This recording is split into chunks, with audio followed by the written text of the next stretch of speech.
Shivoham, Shivoham, Shivoham, Shivoham, Shivoham, Shivoham, Shivoham. Guruji, in case of experiencing too much negativity during my pregnancy, can I do protection shield more than once? How can I protect myself during such a situation? You see that this is very important. Many times during the pregnancy, we are not only absorbing the negative thoughts, our baby is also absorbing the same vibration.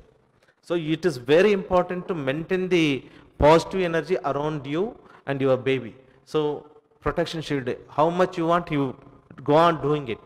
Go on doing it and tell to yourself mentally, only good comes to me, only good goes out of me.